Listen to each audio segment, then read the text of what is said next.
Today we're taking favorite patterns that fit us, skirts or pants, and instead of putting the typical waistband, we're going to be creating facings to go inside instead. So comfy to wear, it's very worth the extra minutes it's going to take you to make these little facings. Hi sewing friends, I'm Karina from liftingpinsandneedles.com. Welcome to this channel that is all about sewing, limitless sewing, and today is all about the famous facings I've been promising for quite a few months now. Our general concepts about facings, they can be in different areas of a garment. They do follow the shape of the area where you're putting them in. So if it's a neckline and it's a rounded neckline, the facing will be exactly the same shape. If it's a V, the same. Armholes, even hem facings, they're really great on curved hems. Why not put them at the waist? It is a legitimate place to have a facing as well. And very few patterns have this incorporated into the design. I'm not sure why. It is a feature that draws me in straight away because I know how comfortable it is to have a facing there in the waist area. Another general concept about facings, anywhere you put them, is that they are interfaced. Please interface them. If you don't, it's not going to look very good. It's going to end up maybe deforming, looking a little bit sloppy. The technique I use to interface all my facings is block fusing. Have a look at this video that shows you the detail about why, and I show you the difference between the traditional way of interfacing and block fusing so you can see. It's just basically taking a slightly larger piece than you're facing, fusing the interfacing on first and then cutting out your pattern piece. That is my general practice. And then the typical things, depends on the type of curve you're sewing it into. You'll be snipping into the seam allowance, turning it under, and always understitching. This video is also centered on sewing woven fabrics, so I wouldn't really sew a facing on a knit type of garment. I would rather leave the original design, whether it's a yoga waistband, which is my preferred method, or sewing a whole waistband with an elastic inside. I would not use any of these methods for knit fabrics or knit styles, just to make that clear. Now, why would you want to create a facing on a pattern you like that has a traditional waistband? It could be a straight waistband, could be a curved waistband. It'll just be a waistband on there. Why would you want to change that? Why would you want to change your pattern to make it a facing instead? I have a lot of reasons. The first of them all being comfort. The facing inside is just one layer of fabric that's interfaced that will be around your body, plus the layer from your skirt or your pants. So you're going to have two layers there. Very smooth, very flat in comparison to a waistband where you typically have two layers that are interfaced, plus all the layers of the sewing that you're doing there. In some areas you end up with almost 4 or 5 layers of fabric. Yes, of course that waistband is functional, but it can also be much more bulky than a facing. Another reason why is just so much easier to sew once you're into it. Yes, it can take a while to create the facing, but then to actually cut it out and sew it onto the top of the garment takes way less time than doing a waistband. Another important reason for me is that you can use less of the main fabric. If you're worried about your fabric and you think you might not have enough, or maybe you have a lot of it but you want to make more garments out of the same fabric, it's sort of wasted to use your main fabric on a facing that's going to be on the inside. So you are able to use other types of fabrics, maybe little scraps you have around that you don't know what to do with. You can give them a use there and use them as a facing instead of using the main fabric. You'll see me use different fabrics inside for facings quite frequently. I don't feel bad about it. I think it's a great way to personalize your garments, and just keeping it the same weight, it'll turn out well.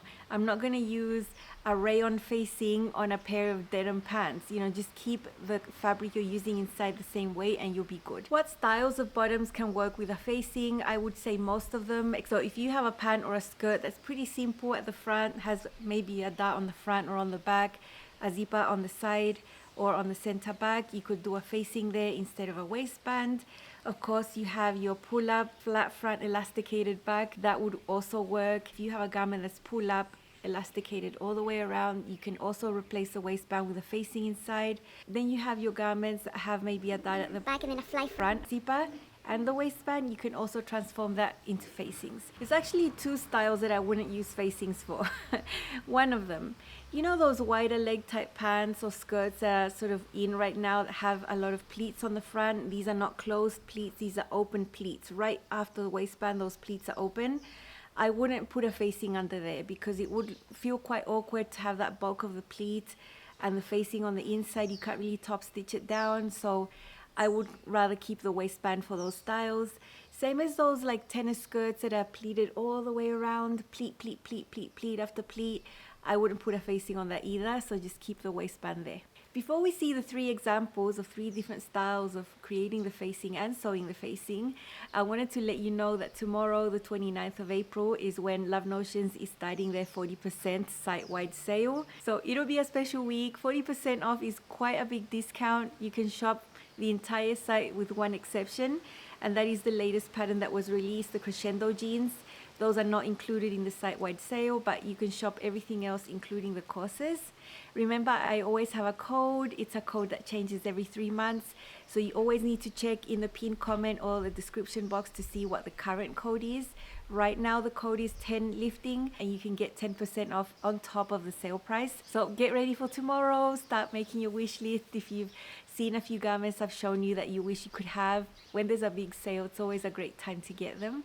And the 3 examples I'm going to show you today here for these facings are Love Notions patterns. Some you've already seen before, some you have not seen yet, but you'll see. So the first example we're going to see is with the Encore skirt. Encore skirt was released last year. And when that pattern release happened, I actually made one of these garments already with a facing inside. And since then, I've been promising to show you the tutorial. Well, it's finally time. The Encore skirt is composed of 3 pieces on the front, 3 pieces on the back. It's got these panels. Any other skirt that has panels like this, you could create a facing for as well using the same method. With this first method I'm showing you, I'm going a little bit deeper into the how. And then in the following 2 examples, there are going to be steps that are going to be repeated, and I'm not going to repeat them in such depth as I am right now. So we are progressing from more simple to more complex as we move along in this episode. So let's see how to create cool facings on a skirt like the Encore. I'm going to be creating a facing for a skirt, and this is the original waistband. You can see it's slightly curved, and you use the same one for the front and the back. Now what I want to determine is what the finished waistband height is right here, removing seam allowance. So I've drawn the seam allowance here. It's 1/2 inch, so that there and that there, remove that. I've drawn that line, and I want to measure what's in between, because that's how the waistband looks when it's finished. I get 4 centimeters, which is 1.5 inches. So that's important to know. That's all I needed to do with this waistband. Now I'm going to put it aside. This skirt has 3 pieces. Basically, both the front and the back are going to have 3 panels. This is always going to be the middle for the front and the back, and then we have a back side and a front side over here. I've gotten some green paper so you can see what the difference is, and I've just put a little bit behind there. We're going to raise this, each little piece, by the amount that we measured for this waistband. So basically this distance here that was 4 centimeters was 1.5 inches. I'm going to add there to the height, and that's going to replace the waistband height. It's going to end up at the same height on your body as if you'd sewn a waistband on. It's just that on the inside we're going to have a facing instead. I'm going to come a little closer with this piece. Now what I want to do is I want to keep the same angle we have right here. So I'm just going to place my ruler there and keep going with the same angle, and I'm going to measure 4 centimeters or 1.5 inches going up. So it's going to get slightly narrower as we go up a little bit, but that's normal. That's how the waist is. And now in the middle here, I'm just going to measure and do a few dots and then join them up. This piece of the skirt suddenly got taller. That's fine. I'm going to do the exact same process with these other 2 pieces that I have over here. Measure up, following the same angle, following that slight little curve as well, the 4 centimeters or 1.5 inches up higher. This is the middle panel of the skirt. It's symmetrical on both sides, so if I fold it lengthwise in half, I'm going to get the middle of this. I've just taped 2 pieces of paper together, and right here I have it folded. On the fold of this paper, I'm just going to align this right here and trace the top part. So I want the same shape right here. So I'm just going to make a little mark there. That means that's the center. Now what I want to do here is draw the seam allowance, because that's important for the next step. Seam allowance is 1/2 inch here, so I'm just going to draw that in with the red right there. Now these pieces that go on the sides for the front and the back are actually the same. If I put one on top of the other right here, they are the same. They have the same curve. Everything's the same. So I'm just going to use the back, and I'm going to base everything off this one. The side that has a notch coming down lower is the hip, and the one that has the notch up higher is the center. This is the one that I want to place right here. So I'm going to have to flip my pattern piece. This is the side that is going to be sewn onto here when we make the skirt. So let's just flip it. It's the same thing. What I'm going to do over here is draw the seam allowance. It's not on there, but I'm going to draw it. not all the way down, for a good 3 inches. Half an inch seam allowance is drawn in red there. Now I'm going to take the paper I'm working on and align this red line on top of that red line. That means that we're getting rid of that seam allowance to create the facing. So there's going to be a bit of an overlap and we're going to get a curved shape, which makes total sense for facing. The red lines are right on top of each other there. I can see it using my phone as my weight right here. And now I'm going to trace all this area like that. This is so easy. You can do it in a few minutes. And then we go up like this and then down like that. This would essentially be our facing, but we need to determine how long we want it to go inside our skirt. So I've chosen a number in metric, which is 6.5 centimeters. I think that's a good amount. That's 2 5/8. So I'm going to go ahead and measure from this curve down that amount and just do little dots. Okay, and now I'm just going to freehand draw this. It's just easier that way. Join up the dots, get the little curve. We base this part of the facing of the skirt that already has seam allowance, and it's the same seam allowance we need for the facing right there on the side seam. So that line remains, there's no change there. All we did was overlap these two pieces there so they can be together in one piece, and this is going to be the facing. So that's how it turned out, beautifully curved. Now this skirt has a zipper on one of the side seams. So we do have the seam allowance for that right there, and it's going to fit the skirt perfectly. Remember, we raised up the waist of the skirt to match what that waistband would have been. That's just going to be fabric now, and on the inside, we're going to have this amazing facing. So in this diagram, you see that we end up with a front and a back facing. They are both curved. In this particular skirt, the front and the back are sort of the same at the waist area, the shape. So you have the same shape there. In this case, we have a zipper on one of the side seams. It could be whichever side you choose, whichever is easier for you. I think it might change whether you're right-handed or left-handed. I can actually access either side, so I really don't care what side I put the zipper in. And the sewing technique I'm going to show you will involve a zipper on one of the sides, but know that if you prefer to have a zipper at the center back, you can do that. You just take your back piece, divide it in half, and add some seam allowance. I like to add about 3/4 of an inch of seam allowance there for the facing. Then if you have any extra left off, you can trim it away, but that is a good amount that I like to add there. And the sewing technique would be exactly the same if you have a zipper on the side or if you have a zipper at the center back. Let's see how to sew this facing on. This is the top of my Encore skirt. The process would be the same if you're sewing a pair of pants that just have a zipper on the side. It's a flat waist, there's no elasticated feature anywhere, so it would be the exact same thing. So what I have here is my front and back facing. The zipper is on that side. I have already sewn that in. The garment is right sides out. The facing is going to be placed here, right sides together. And this is a seam that's been sewn on the garment. It's already done. So this seam of the facing has already been sewn as well. So all we need to do now is match these seams. We're going to have a little bit of extra seam allowance there that was already on the pattern and on the facing, so you didn't need to add extra there, and that's going to be enough to do the finish involving that zipper right there. I have already serged the edges of my facing.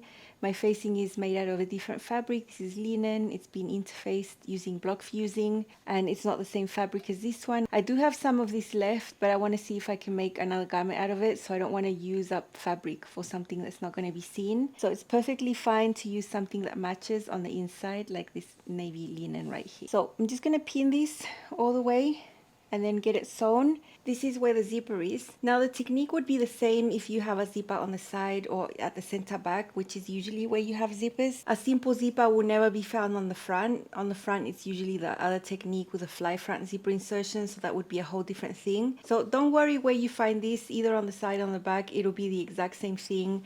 The facing is going to match the waist exactly, and you're going to have the seam allowance right here that is left over, because on the skirt the seam allowance has already been folded in when we were sewing in the zipper. So what I like to do here is just bring this in like this, just fold it in like that, and when we sew it, that's going to catch it, and then when we flip it over, it's going to be super neat. So it's hanging off, we just fold it back onto itself right there, and that's how we're going to sew this on. And it's the same on both sides. Just flip it. Going to come over and cover the part on the back.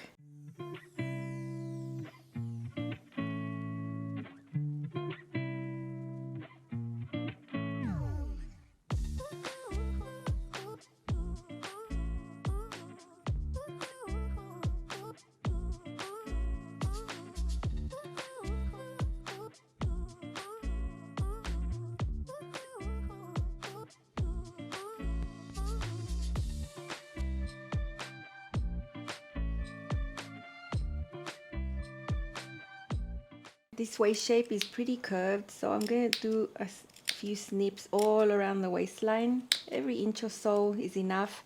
Also, the seam allowance here is not that big, it's just 3/8, so I'm not going to be trimming it down.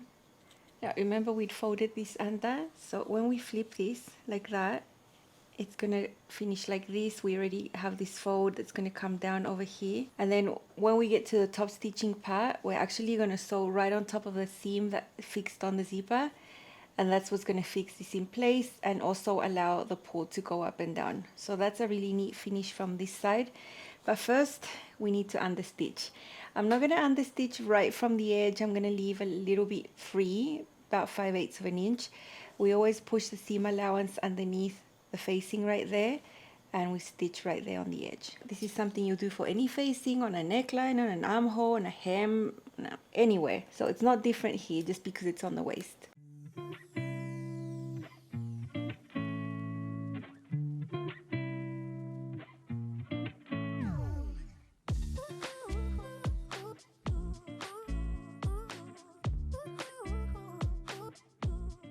I've been to the iron, press this in really neatly, and you can see that the understitching makes the facing roll over to the inside, and you're never going to have that seam right on top, and from the outside it's always going to look super clean and you'll never see the facing. Here I've folded my excess seam allowance to the inside and basted that down. I also basted all of the edge of the facing down, so it's really easy to top stitch now. I have a burgundy thread, I can see it, so many colors in this print, but I can clearly see where to top stitch now.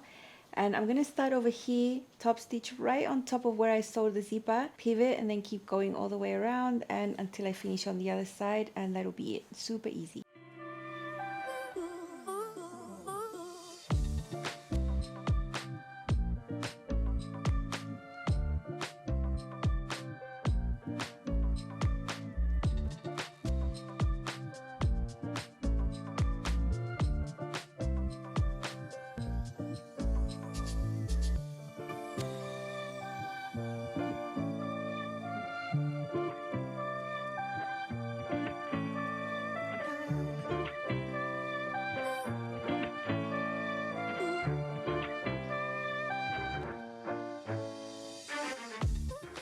This zips up beautifully because you have the space to do it, and that's how it looks like on the inside. Super neat, very comfortable. That's it, it's as easy as that. This is how it looks like on the inside. It's super neat. This is where the zipper is. I really love the finish and how this feels on the body. It holds everything. It does stay up. It's nice and fitted at the waist. Remember, we brought the waistline up higher, so it ends up being narrower on the top. It's interfaced inside. And because this is a super breezy print, I did top stitch the facing all the way around. You can't really see that seam over here, but I'll show you another one I made where it's a little bit different. This is the exact same pattern, the same skirt, only here I've got a denim. And I wanted it to look super clean on the front. I didn't want any seams there, although I could have done the top stitching. Because I have these panels and these seams here, I decided to just do some hand tacking right there to hold the facing down on the seam allowances over here. So I had plenty of spaces to hold the facing down at the zipper there on the side. So the facing stays inside, it's super neat and no need for top stitching. So that's always an option when you have panels on the skirt. If you just had a simple garment where it was just fabric here, I would probably top stitch it down and I wouldn't leave it loose the whole way, just holding it onto the sides. But this one works really well with the panels right there. Just looks cleaner, and it's still going to stay inside. It's still understitched, the same as the other one. Interfaced. You can see I already had a centered zipper sewn in there that is not included in this episode because this is about facings. I do have a separate standalone video on centered zippers and how I like to sew them. This is how the thumbnail looks. I'll leave that link down below so you can check that one out. It's my preferred method of sewing zippers. I also have a tutorial on invisible zippers because I thought I have to have one on a sewing channel. I can sew them pretty well, I just don't like them. So you'll rarely ever see me with an invisible zipper on the channel. If it's my choice to sew the zipper, it'll always be a centered insertion. So have a look at that tutorial if you want to see how I do it. Now this next example is a sort of 2-for-1 because I would use the exact same method to create the facing and to sew the facing for two styles. One is a flat front elasticated back and the other one is a fully elasticated waist. So whatever you're going to see next, know that you can use the method for both styles, flat front elasticated back and full pull-on elastic all the way around. We're going to create the facings in the same way. We're going to sew the facings in the exact same way. The example I'm going to show you though is a flat front elasticated back. Another garment that I have already sewn and showed you on the channel just a few weeks ago was one pair of Tinley shorts. This is also a pattern from Love Notions that I've made quite a few times. Has a flat front elasticated back feature, and I decided to create a facing for this as well. I love the fit of these shorts so much that I thought, why not make it even better with a facing inside? So let's see how to create the facing. And if you notice the detail, you're gonna see that the back facing has a different shape to the one that we saw previously, and I'll let you know why after we see this section of how to create the waistband. My next pattern has a flat front elasticated back. So this is the waistband for the front. That little triangle marks the center of the front, so this would just be one piece extended, interfaced. Then the back is on the forward, it's a longer piece, and that would be the gathered section. So all I need from these waistbands is how wide it's going to be when it's sewn. You just fold it lengthwise, draw your seam allowance, and then measure the real area, not the seam allowance. And I get 2 inches here. So that's how tall this waistband is. That's what I have to know so that I can raise my front and my back pieces so that it ends up at the same height at the waist. This is my back. This is a pair of shorts, but it could be a skirt as well. It could be the same thing. What we're changing is the top section. So this could be a skirt or pants. And you can see the blue line underneath, so I can add on my 2 inches. I'm going to keep the same angle here. It's not exactly a rectangle, so my ruler is right along the edge there of the side, keeping the same angle. I'm going to add the 2 inches right there and over here as well, keeping the same angle. And then this is straight, there's no curve here, so I can just join these up. In the center back, I'm going to draw the seam allowance right now because that's going to be helpful for later. I don't need to do that on the side, just in the center. So this is the back, extra 2 inches added on the top, seam allowance drawn in the center right here. And I'm just going to trim away the excess, and this will be my new pattern piece. Now let's do the front pieces.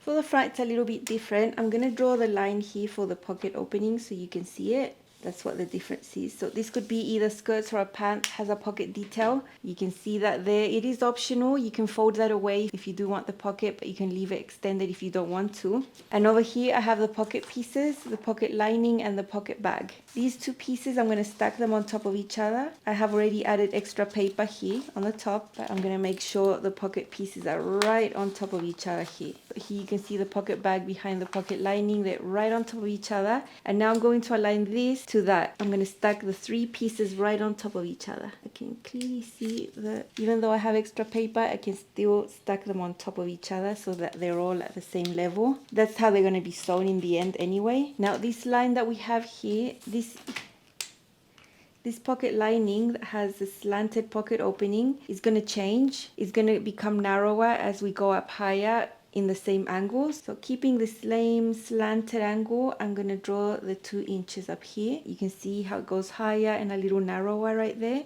And over here, keeping the same angle, I'm drawing the 2 inches up. In the center, I'm going to do the same. Center is pretty much straight. There's not much of an angle here. And this doesn't look completely straight to me. So I'm going to measure in a few places the 2 inches. So there is a slight curve there. Here on the edge of this pocket bag, I'm also going to go up by 2 inches, keeping the same angle. So we're just basically raising up all the pieces. I'm going to be cutting them in layers. First, I have 2 layers of the pocket pieces there, and I have the line. So I'm just going to trim that away so that they're both exactly the same. Now I'm going to cut along the side. Now I'm cutting over several layers here, and they're all going to turn out exactly the same because they're all stacked on top of each other. Center over here. And the last little bit I need to cut away now is this part that's slanted right here. Pocket lining. Here in the center front, I'm also going to draw in the seam allowance. And now I'm going to peel them away in layers. The pieces are all on top of each other. They were all cut in the same time. So they're all going to have the same shape. That was the whole idea of stacking them up. So this first layer is the pocket lining. You can see it's got the slanted pocket opening. It follows the same shape but becomes narrower here on the top. It won't really affect anything because the pocket opening will still start below there. So that is one. We've got the 2 inches up. Then comes the pocket bag that goes behind it. If I put these 2 together, they are going to match on the top, everywhere, on the side. They're the same, just higher. And then we have our main piece, which is short here. It could be a skirt as well, which is higher. And then they all go together and they are all going to match. That was the whole idea. Now to create the facings, we don't need the pocket pieces. We'll just put them aside. We're just going to work on this area. What I've got here is pink paper. I've got a long piece of paper to actually just taped right there, and I'm going to have a fold. So I want to create an extended front facing so that I don't have to put it on the fold when I'm cutting. So this edge right here that has a fold, I'm going to slide it behind my front pattern piece, and I'm going to let that line go right against the edge of the paper. So that 3/8 seam allowance is hanging off right there. Remember, we want our facing on the fold. We don't need seam allowance in the center front right there like the pants do, or it could be a skirt. And then I'm going to trace around the edge. So I'm going to write front here right away. Basically, we want to use an elastic that's 2 inches wide. So we're going to have a seam on the top when we sew in the facing. So first I'm going to have that 3/8 seam allowance right there that I need to sew onto the top of the garment. Then I want my 2 inches of space for the elastic, so that's 2 inches right here, plus 1/4 inch. So in total I'm gonna have 2 inches and 5/8, 6.5 centimeters. It ends up being the same as the other facing I drew before. We don't need to add seam allowance on the side because the pattern piece already had seam allowance there, so there's no change there. And then this is going to be our front facing, and there is the front facing. It's slightly curved. This is going to be interfaced, and it will go on the inside of this garment. You can see that if I fold this facing and put it along the seam allowance there as sewn, it will match the shape perfectly. It will just be on the inside of the pants, and this won't have an elastic. It will just be flat right there. Now I've got the back, and I'll do the same thing. Okay, on the back, this is the center right here where I drew the seam allowance. I have extra long paper this time. I also have a fold in there, and I'm going to put this behind it, matching the fold to the seam allowance there because we're trying to eliminate it for the facing. And then I'm going to draw. I'm going to add the same amount I did with the front over here.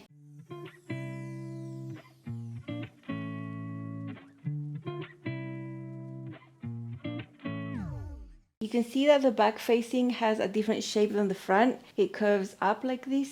That's because it's higher at the center back than on the sides. That just follows the shape of our body in contrast to the front, which is curved down like this. So they don't have the same shape. Where I wrote the arrows is the edge that you're sewing onto the garment. So if that confuses you, just mark it. But all I'm going to be doing is sewing them together so that I have a whole round facing, and then I'm going to be sewing it to the top of the garment. This is going to be interfaced, folded in, understitched, and then top stitched, and I'm going to leave a small gap for the elastic to go at the back. So you can see here that the back facing here is curved upwards. It's not curved downwards.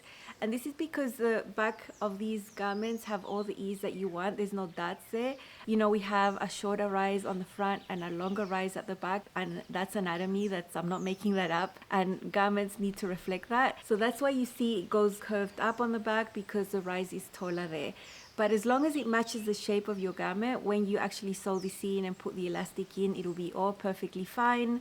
So don't think it's wrong, don't think it's a mistake, it's fine. Not every facing is curved down like that. At the back, you'll see it curved upwards instead, and then at the front, it'll be curved downward. Now, let's see how to sew this. Here I have my 2 facing pieces for my flat front, elasticated back. This is the shape that's curved downwards for the front, but for the back, it's curved a little upwards. It just follows the shape of the pants. Remember, we have a taller rise at the back and a shorter one at the front, so this reflects that.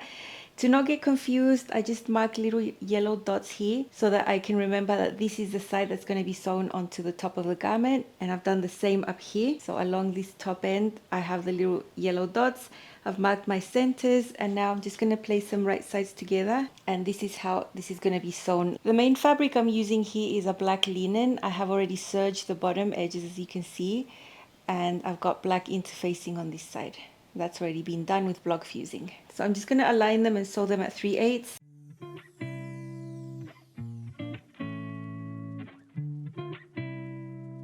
Here I've got my facing pinned to the top of the garment, right sides together. What you're seeing there is the interface side looking up at you.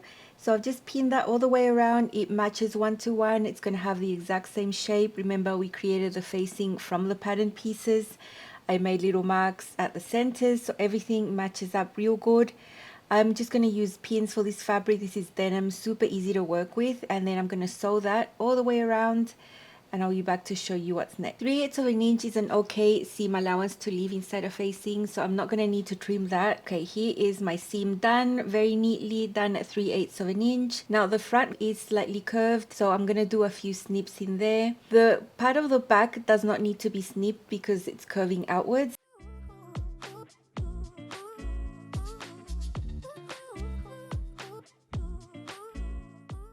And now pushing the seam allowance underneath this facing, I'm going to go ahead and understitch like you do with any facing so that you don't really see the edge of the seam on top of the waist, and it's always going to stay inside.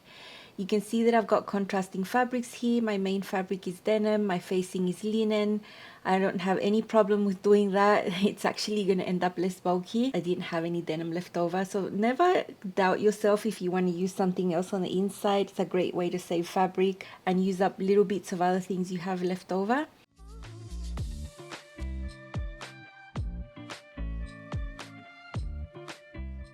I'm just pressing this inwards now at the iron, getting it really tidy here to get it prepared for top stitching. I want to show you how the original design of these shorts is. You can see that the flat feature on the front goes from one pocket opening to another pocket opening. So it's not up to the side seam. The elasticated part goes past the side seam up to where you have that slant pocket opening. I'm going to replicate the same thing over here. As you can see, I've got my facing basted down. And I'm going to be leaving little openings there where the pocket opening is so that I can push the elastic from that side until the other side, leaving that area in the center flat. I'm going to top stitch this in several stages. The basting stitch is also the mark where I'm sewing on top of.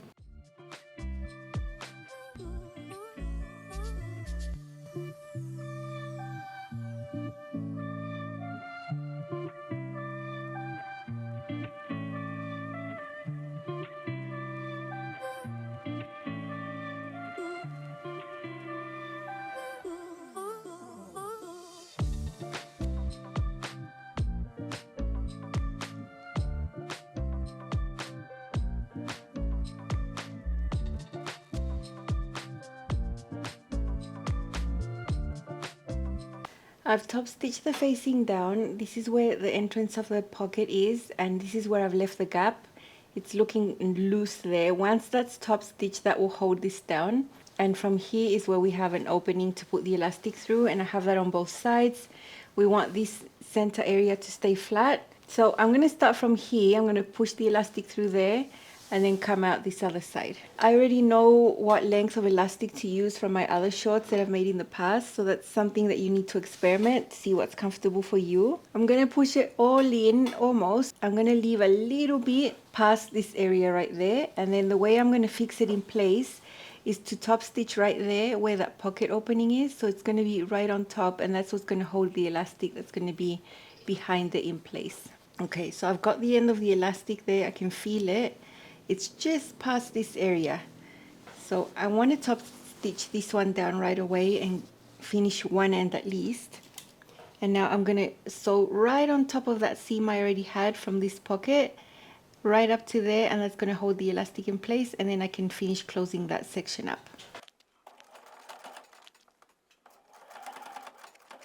So this is super discreet because the seam is hidden in there, so it's not like it's not an extra seam that looks ugly, it just looks like part of the pocket. And now I'm going to just close that gap there. Here I've got all the elastic pushed through, and I got to the other side. So I've got just enough elastic here to go past this area that I want to top stitch. I've got a pin there holding that in place, but first I need to remove this huge safety pin. Removed it before, it's nothing too hard, it just comes right out. And I'm going to top stitch it down from this side the same way we did on the other side. Now if you've got sturdy elastic, you might not need to top stitch, but mine is already folding in the inside. So I'm going to take my time to sort it out, make a few rows of top stitching here to hold it in place. Inside of the garment we've just sewn, flat front there, elasticated back, it's all a facing inside, it's super neat. This would be the same for pants or a skirt that had this feature, and I would actually do the exact same technique to produce the facing and to sew it on if this was fully elasticated. So if you had a pair of pull-on pants that had elastic all the way around, it would be the same process. It would just be easier because you would just leave a small gap to thread your elastic through just in one spot. In this place, we had to leave 2 gaps right there because the elastic goes in through one side and comes out the other to leave the center area flat like that. So this technique would be valid for a fully elasticated type of garment if you wanted a facing instead of sewing on a whole separate waistband. Here's another example in a print, super lovely, super soft. This feels amazing. It feels like you've got nothing on. There's nothing digging into your stomach, and it's so nice.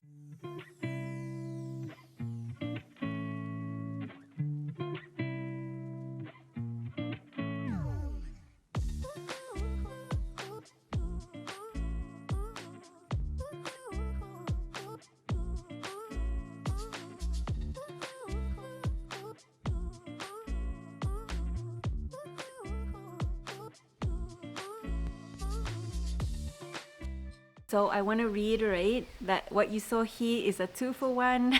You just saw the flat front elasticated back method here, but it's the same if you had, for example, the Allegro bottoms that are pull on and have the fully elasticated waist.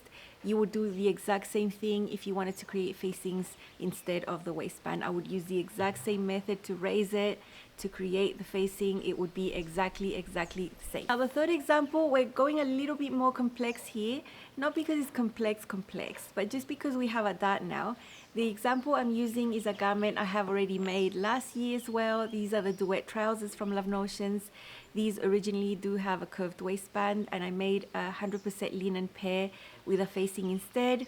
All inspired by making the Largo cargos, which is another pattern from Love Notions that originally comes with a facing. And I love the feel, I loved everything about them, and I thought I want to make facings on everything now.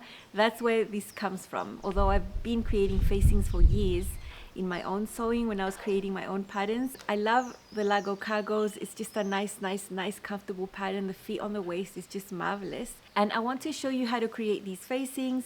Now, the Duet trousers, the original design is simple. It just has a zipper on one of the side seams.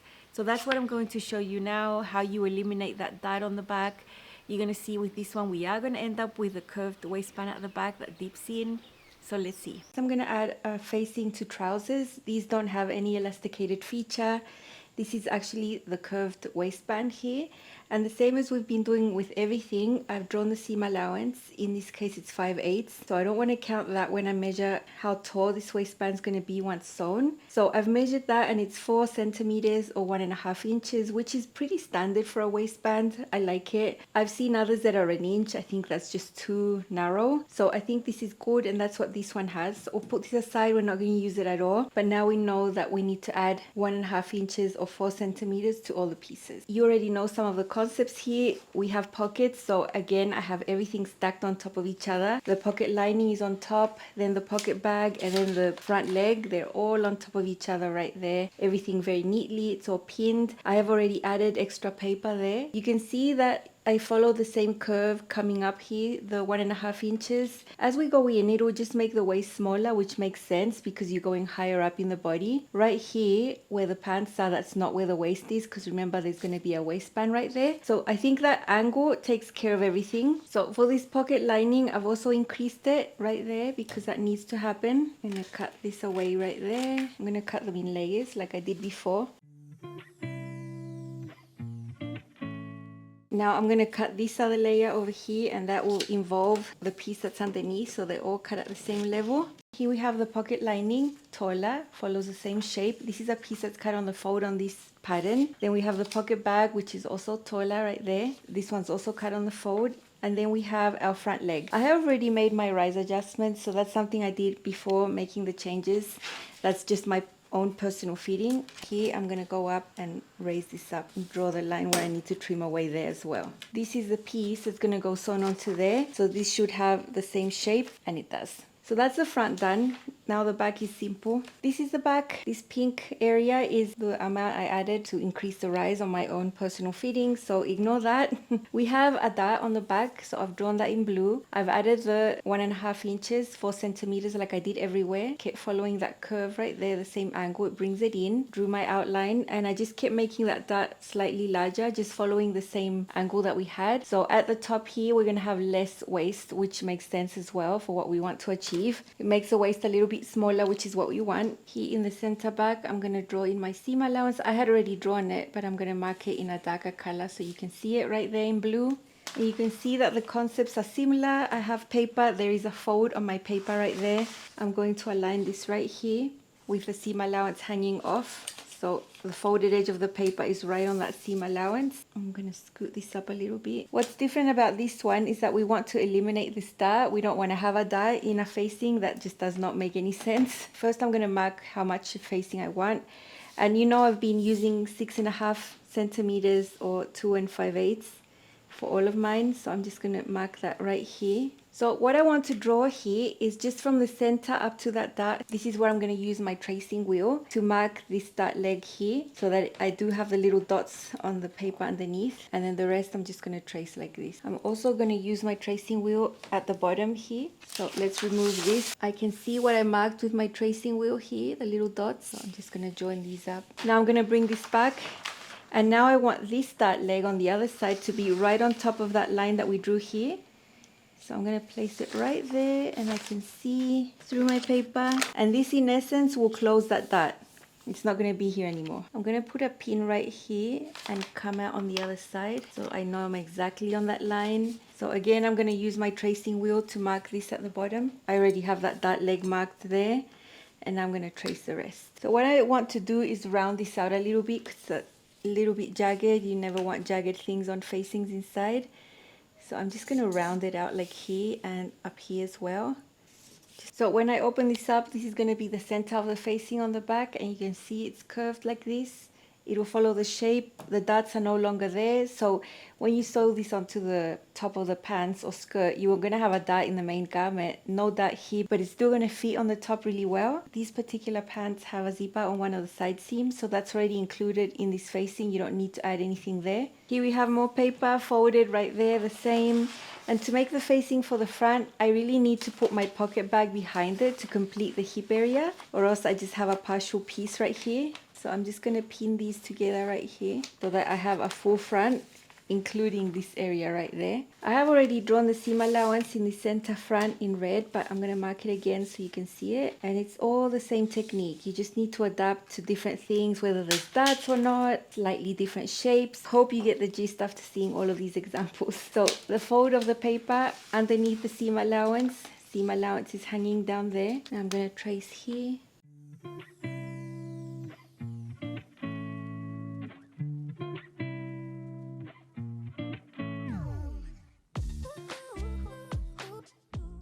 Let me put the facing on top here so you can see it's going to match. So it's as easy as that. Now, if you wanted to make your pants with a zipper extension, I have a video showing you how to add that on to this exact pattern. You just add your zipper extension, and instead of cutting your front on the fold, you would cut 2 separate ones. I would just leave a very generous amount here, pretty much straight, about 3 inches more, so that you could do the zipper technique and all of that.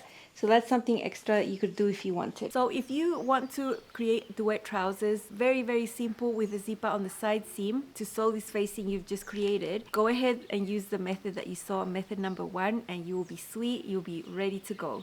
Now, if you want to take it a step further, like I have, and create yourself a fly front instead, I'm going to show you a 1.5 minute clip on how you can add a zipper extension there to that center front instead of just having the typical seam allowance. This is my front pattern piece, and I've drawn the seam allowance here at the center front, and I've just stuck a piece of paper here, and now I'm going to draw the fly extension. So from that line of the seam allowance, from right there, I want to measure 4.5 centimeters, which is 1 3/4 inches. That's the amount that I find works well for most zippers and will just turn out neat. Now, I always want to stop my zipper before this starts curving in, so I never want to try and have zipper tape and zipper business around the curve.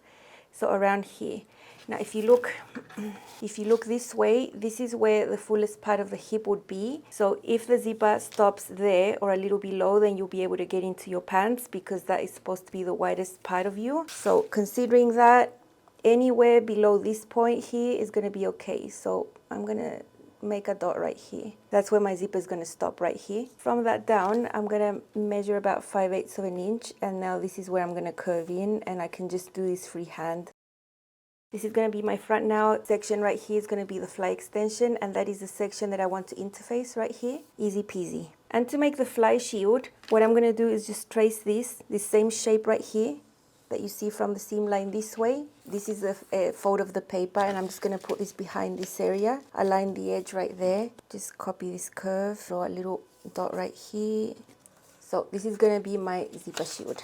Cut it like that. When you sew this, you want to fold it, sew that, and then when you flip it, you get a clean edge on the... Now that you've added that zipper extension, what do you do with your facings? You've already created them. It's just as easy as splitting that front waistband in half and adding a hefty amount of seam allowance there on the front. I like to add 2.5 to 3 inches there of extra, marking exactly where the center was originally so you know what to match with your pants. And then the rest, when you're sewing on your facing, you can trim off the excess and that makes it easier. I'm going to insert here a pretty long tutorial that comes from the Largo cargos because that is the exact same way I would sew the fly front with the facing. The two techniques sort of mingle, intertwine at times. They are connected to each other. So this is the longest part of this episode, but it's really complete. It'll really show you how to do it, how I do my Largo cargos, how I did my Duet trousers, and any other pant or skirt that had a fly front and I wanted to add a zipper on. So let's see. What needs to happen before is that you need to serge the edges separately of these extended facings and the crotch curve. It's just easier to get that out of the way first before doing any of the seam. Careful here where you have this shape. I like to serge up to there and then start over on that other place so that my blade doesn't end up making a hole there. It is a tricky area to serge, but it is totally possible. I won't be serging on this scrap, but I have done that on my actual pants, so make sure you do that. I already have 2 videos showing you how to do the exact same zipper technique. The only difference is that the zipper in those cases goes all the way up to the raw edge of the waistline. So have a look at those if you want more in depth about the zipper. It's the exact same thing with a few differences. I'm just showing a small summary here. You can draw your seam line on the fabric with a friction pen. That makes it easier. You just join the dot on the pattern piece with a notch on the top of the waist, and that is your actual seam line. This dot on the bottom is a crucial area because this is where we're going to reinforce, and this is where the stitch length changes when we sew the seam. For a regular zipper insertion where you would sew all the way up to the top, from that dot up, you would do a basting stitch all the way up to the top of the waistline. In this case, it's different. I have drawn a mark that's 2 inches below the raw edge of the waistline, and that's where the zipper is going to stop. On the top, it'll be free to allow the facing to be folded in at a later stage. So from this little line up to the dot, we're going to do a long stitch length, just a basting stitch that will be removed later. And at the dot at the bottom, we reinforce and then change to a regular stitch length to continue sewing that seam all the way down. So let's start by doing this simple seam along a stitch length from the line we marked, that's 2 inches down from the top up to the dot, and then reinforcing there and continuing the curve with a regular stitch length. Now let's turn the garment wrong sides up and open up the seam. This is going to be on the right side of the body. This is going to be on the left side of the body. This is important. If I were to place this on my tummy as one, this side would be on the left, this side would be on the right side of my body, in the same way that you're looking at my hands from above. Now what we're going to do is snip into the seam allowance of the crotch curve that's on the right side, only on that side so that both seam allowances can go to the left. That's the only side you need to snip. You don't need to snip into both sides. I like to reinforce that by hand to not leave a raw edge. That's something extra. Let's just put a pin to hold the seam allowance towards the left like it has to be so we can see it from the other side of the garment. Looking at the other side, I'm going to transfer the pin over to the right side of the garment, making sure the seam allowance stays towards the left. Make sure both facing pieces are open, one to each side. Make sure they don't go all towards the same side, so I'm going to put a pin there as well. Now we are going to edge stitch. We already know what side the seam allowance has to be going towards the left wearer's side. We're going to start on the crotch curve and we're going to stop right up to where we finish that seam, so not all the way up to the top. So we're working from the right side of the garment here.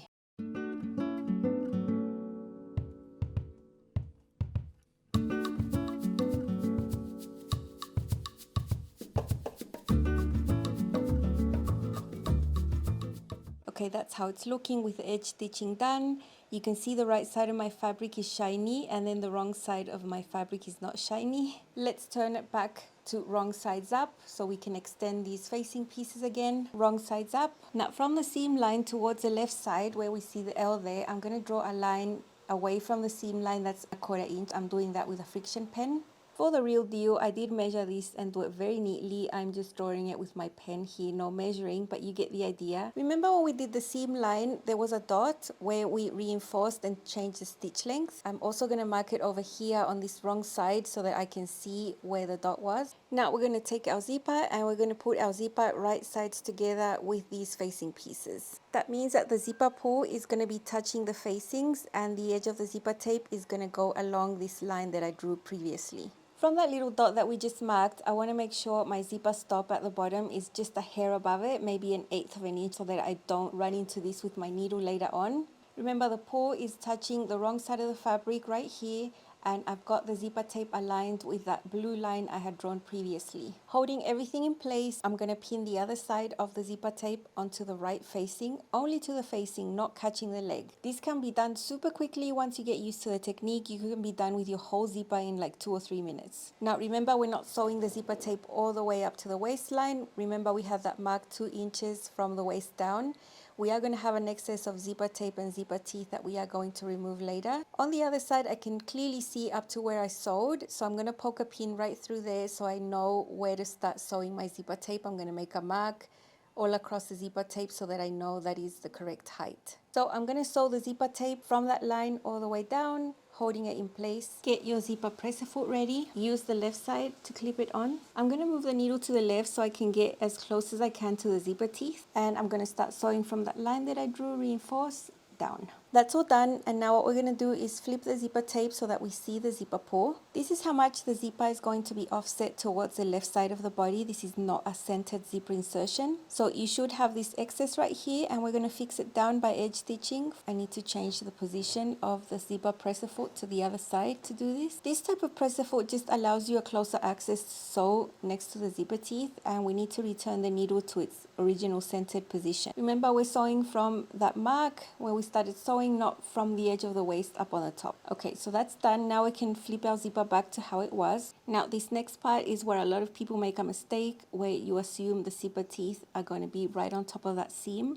but that's wrong. That would make it a centered zipper insertion, and a fly front is not that technique. So if you see your zipper teeth aligning with the seam underneath at the crotch and they're at the same level, that should be a red flag. That is not correct. You need to correct that right now, because otherwise you'll make a mistake. What we have to do is just let the zipper go where it has to go and just move over towards the left side so that all the seam allowances are going towards the left side. The seam allowance on the crotch is going to be nice and flat, and the zipper is going to be away from that towards the left. You're going to see that the facing on the right side is wider than the facing on the left.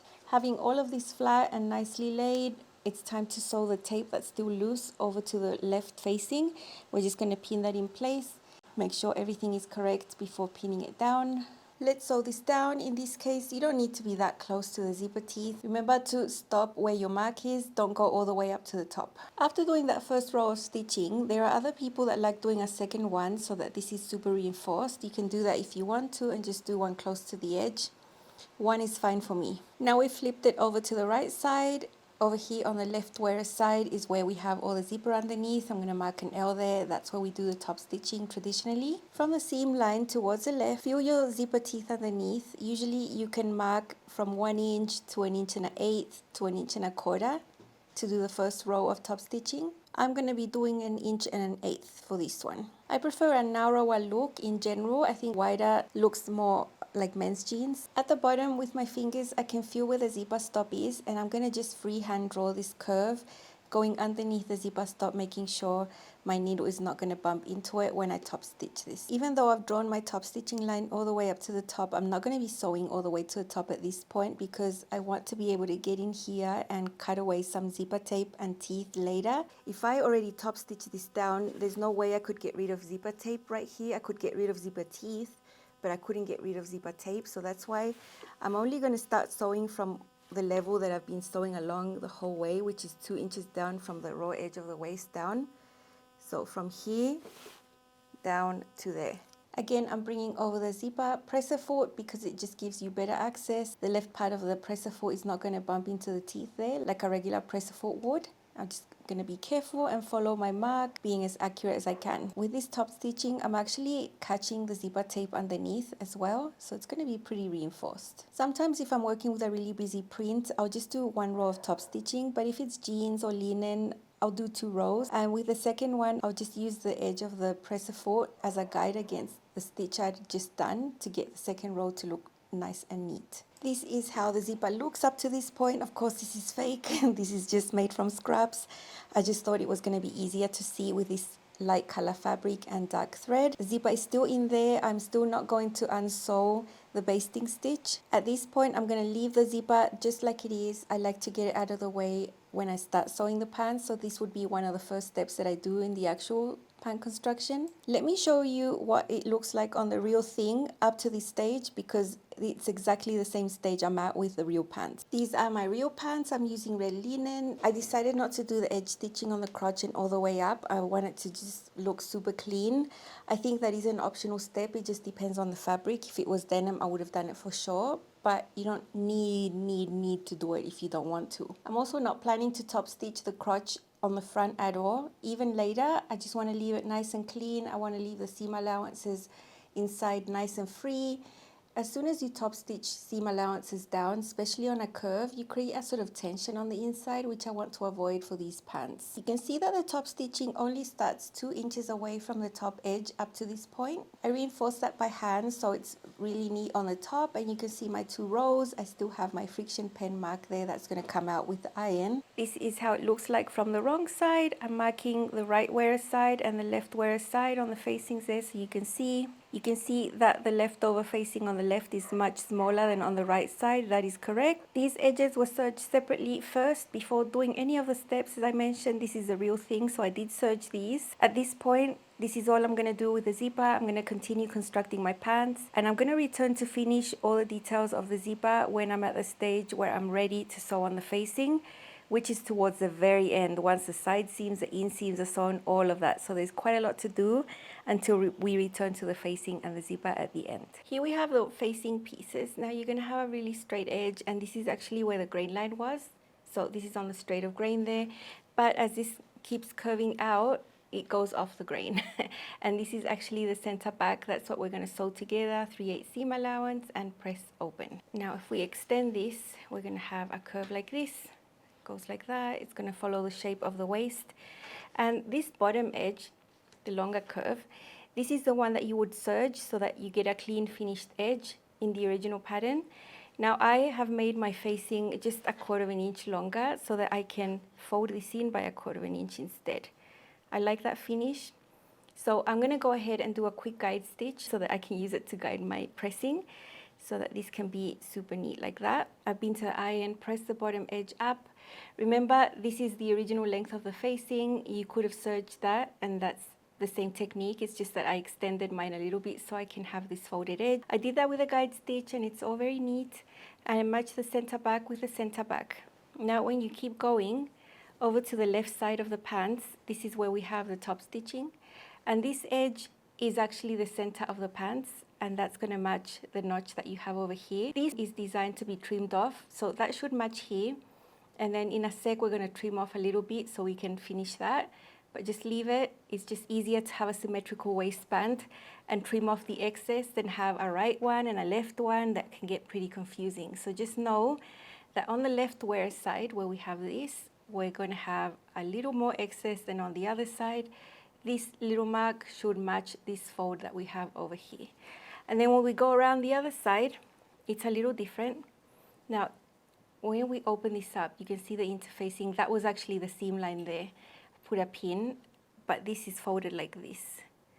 Remember, we have that little overlap there because the zipper is offset to the left.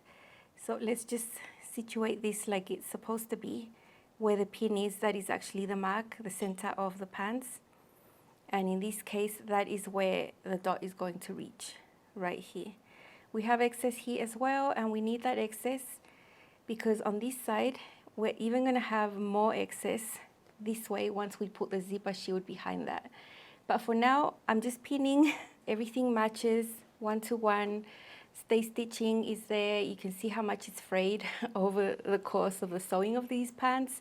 So it's really important to not manipulate much and to stay stitched. Keeping that pinned right there. Now at this point, I'm going to open up this zipper. It's still closed, but we need to open it up. So down below here, I'm just going to find a stitch. Remember we had done a long stitch length here. So I'm just going to be very careful and find one so I can start opening it up. From this part down, we have a short stitch length, and this area was reinforced. So all I'm opening up is from this part up. Okay, the zipper is open and it's exposed. We can see how this will never be seen when you wear it. Even if there's tension, this will never open and you'll never see the zipper. It's nice to have a matching color, but if it wasn't matching, no one would know. Remember over here, we had sewn the zipper up to a point. So from this raw edge down, it's 2 inches on both sides. So we can see all of this excess here. Now I'm going to pull this down, and I'm never going to bring it back up again until I'm ready, because I don't want this to fall out. So from here, you can see my stitch. I'm going to go ahead and cut about 3/8 of an inch of zipper tape so that it can be caught underneath the facing. So I'm just going to be careful. And I want to trim away these excess zipper teeth, of course. I don't want those to be inside my facing. So I've just got these pliers, grab one and literally just pull it out like that, one by one. It's very easy, making the whole table shake here. So you can see I've sewn up to there. I've got excess zipper tape and the teeth are below that. So when I sew the facing on over this side, I'm never going to hit that zipper teeth, and I'm going to be able to just finish it right in there. And then this is going to be caught inside, while I'm going to have space over here to do my buttonhole at the end. So that's why I didn't want to top stitch this all the way up, because then I can't get rid of the zipper tape properly. So that's why I'm doing this part in 2 stages. So that's on that side. Now on this side, it's something similar. Up here, we also have the stitching just up to here. On this one, I'm going to leave a little more zipper tape than I did on the other side so that I can fold it back. I'm going to leave about 3/4 of an inch right here. And I'm going to remove those teeth. I just want to take this and fold it back, sort of in a 45-degree angle over here, so that this is going to be tucked away, and I'm going to get a nice folded edge of the tape right there and no raw areas. I'm just going to pin that down, hold that in place. For this side, it doesn't matter if this is raw, this is going to be completely covered by the facing. But in this side, it's a little different. Now, you've seen zipper shields before. This is actually open like this, and there's a little seam that we sew in the bottom. Flip it to this side, and then the 2 raw edges are serged together, and this is going to go behind the right side, and it's going to cover this from the back. I'm going to place the shield right there. This is going to cover all of that, of the zipper, right here. We're going to have a serged edge of the facing and the serged edge of the shield. I made my shield longer on purpose so that I could trim it off. You can see the shield protrudes from behind this area. And where I put the pin holding that tape, I'm going to put the pin again, this time catching the shield. This is how we're going to top stitch the shield on.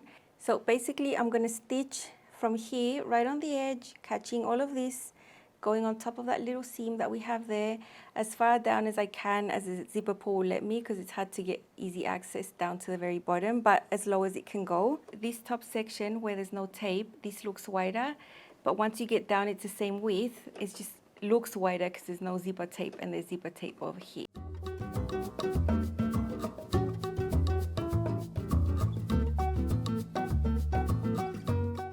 So that's how the shield looks like on the other side. You're going to see that there's a seam catching it in place, and it's fixed in place over here. Zipper tape is nicely folded and tucked away in there. There's no raw edges, so that's nice. So on the right side of your waist, this is where you're going to have the shield. You're going to need a longer length if you compared it to the one on the other side. I'm going to trim away this excess length that I've left myself on the shield. Anyway, now we can sew the facing on from one side to the other side. 3/8 seam allowance.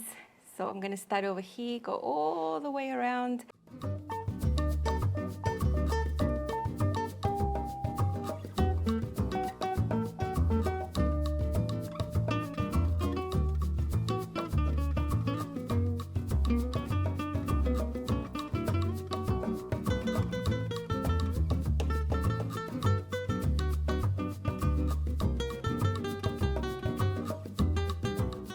Like with any curve facing, we're going to do a few snips here just to relieve the tension so that the facing can go to the inside without pulling. Now there's some areas that have a few more layers than others here. Before trimming off the excess, I want to understitch. So we want to extend this facing, keep the seam allowance under the facing and start understitching. Now I don't want to do it right here on the edge. I want to leave a good space without it so that it could be clean right here. So I'm going to start understitching about 3/4 of an inch from the edges. Okay, one more thing before we trim off that excess, and I want to finish sewing this. Remember I had just sewn up to there. So I've drawn the lines I want to sew with the friction pen so that we can have this be continuous. This won't bother me anymore. I've already cut and trimmed away everything that I needed to over here. So I'm just going to go ahead and do this. So that's done. I'm still going to have space to do a buttonhole over here. I folded the facing to the inside so that it's nice and neat and nice and straight here. And now I'm going to trim off the excess. I'm going to leave myself, I don't know, about 5/8 of an inch right here. So what we do here is fold this in, and that's how it's going to be finished. And you can see that when we top stitch on this other side, I'm also going to fold the facing back so that it's nice and neat. I don't want to cut it all wonky. So this one's also going to be folded to the inside like that. Now that the centers are sorted, you can see how this is going to finish up later, like that. Once everything's done, we can do a buttonhole and sew a button right here on the shield area. But I'm going to take my time and just pin the facing to the inside, hand baste it, so then we can top stitch it. I've got the facing hand basted on. It's all super neat. I want to sew from the wrong side of the facing so that I can see what I'm doing. And I'm just going to follow along the edge, trying to be as neat as I can.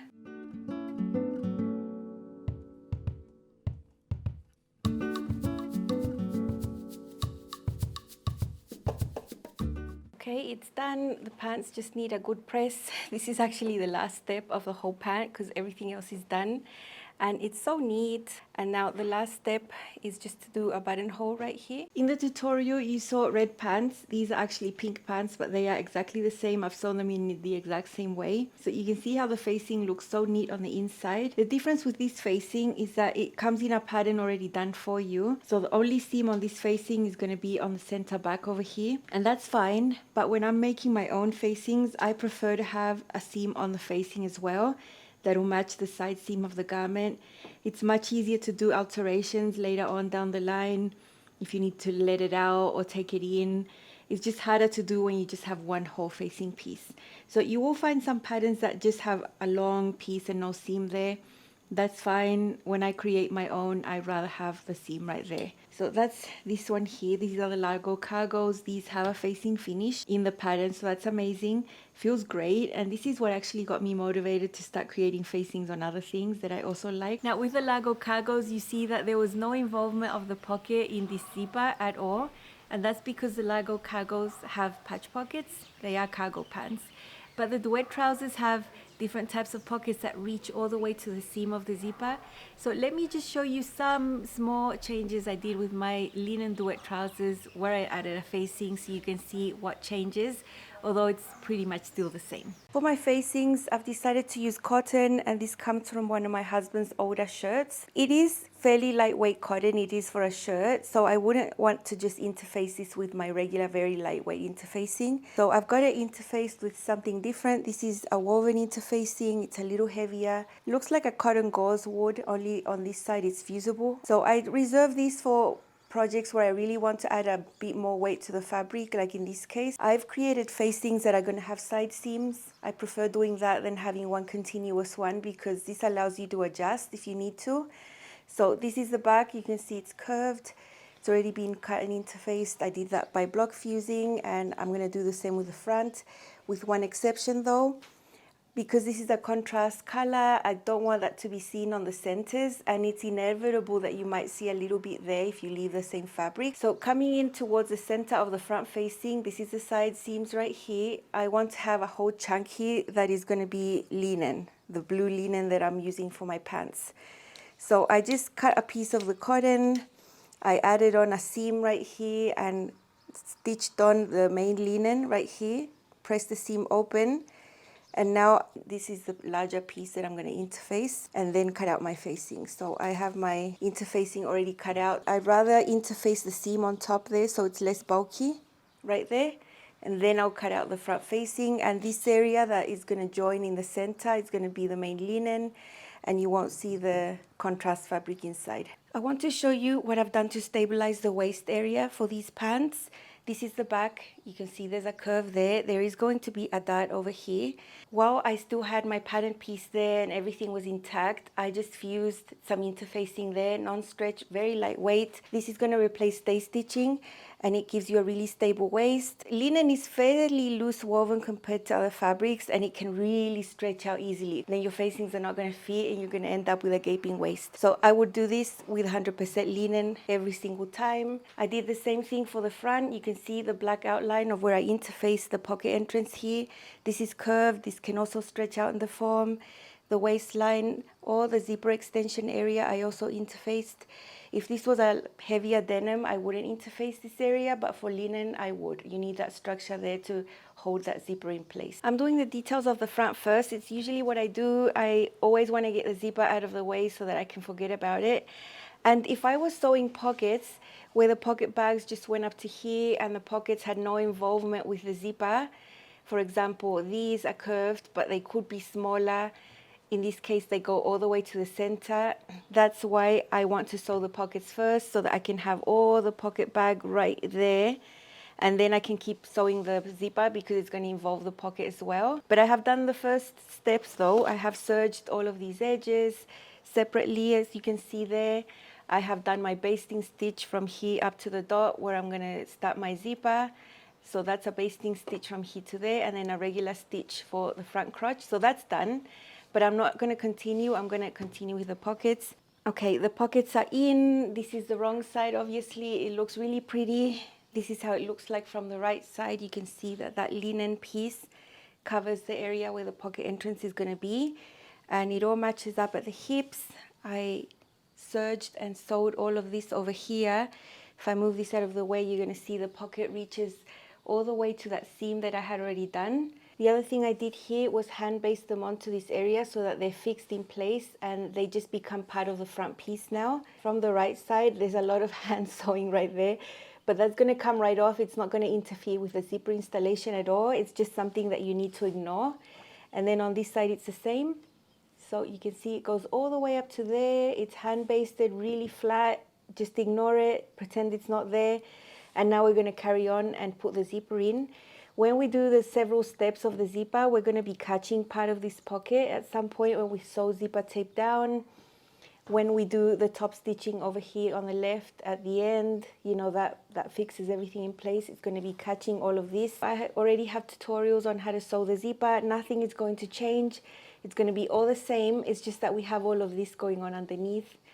But it's fixed in place and you can ignore it. I'm almost done with my pants. I'm almost done with the facing. All I have to do is bring it forward, is bring it in and top stitch. The zipper's in, everything's in.